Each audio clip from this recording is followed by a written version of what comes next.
അസ്സലാമു അലൈക്കും വറഹ്മത്തുള്ളാഹി വബറകാതുഹു. ഇതിപ്പോൾ നമ്മളെ ഗ്രൂപ്പിൽ ഇങ്ങനെ ചർച്ച ചെയ്തുകൊണ്ട് വലിയ കാര്യമുണ്ടെന്ന് എനിക്ക് തോന്നുന്നില്ല. എനിക്ക് പറയാനുള്ളത്, ഈ ഉസ്താദ് ജോലി ചെയ്യുന്ന സ്ഥലം, ഈ ഉസ്താദിൻ്റെ നാട്, നമ്മളെ പഞ്ചായത്തിലെ ഇത്തരം ഉസ്താദുമാരെ അവർക്ക് പണി കൊടുക്കുക തന്നെ വേണം.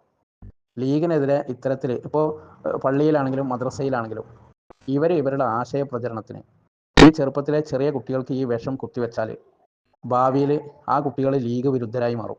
ഒരു സംശയമല്ല, പള്ളികളും ഇവർ വളരെ ബുദ്ധിപൂർവ്വം ഇത്തരം പ്രചാരണങ്ങൾക്ക് ഉപയോഗപ്പെടുത്തും. അപ്പോൾ നമ്മൾ ചെയ്യേണ്ടത്, ഇത്തരം ആളുകൾ ജോലി ചെയ്യുന്ന സ്ഥലത്തുള്ള നമ്മളെ പ്രവർത്തകരെ ബോധ്യപ്പെടുത്തുക. വളരെ പെട്ടെന്ന് ഒരു അറ്റാക്ക് ചെയ്യരുത്.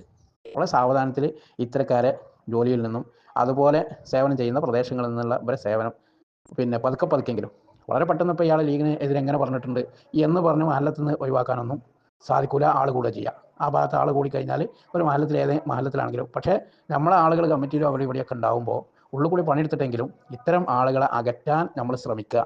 അതാണ് വേണ്ടത്. അല്ല നമ്മൾ ഗ്രൂപ്പിൽ ഒരുപാട് ചർച്ച ചെയ്തിട്ട് വലിയ കാര്യം ഉണ്ടെന്നൊന്നും തോന്നുന്നില്ല.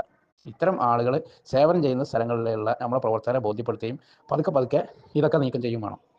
അതിനുള്ള ശക്തമായ ശ്രമം നമ്മൾ ഇതൊരു അജണ്ട ആയിട്ട് തന്നെ എടുക്കണം എന്നാണ് എനിക്ക് തോന്നുന്നത്. ഇതൊരു അജണ്ടയാക്കി മാറ്റണം. ലീഗ് വിരുദ്ധരായ ആളുകൾ സമസ്തൻ്റെ പേരും പറഞ്ഞിട്ട് കമ്മ്യൂണിസത്തിന് പാദസേവ ചെയ്യുന്ന ആളുകളെ നമ്മൾ തിരിച്ചറിയും വേണം, അതിന് പണി കൊടുക്കും വേണം. അതിന് നമ്മളെല്ലാവരും റെഡി ആവണം ഇൻഷാ അല്ലാഹ്.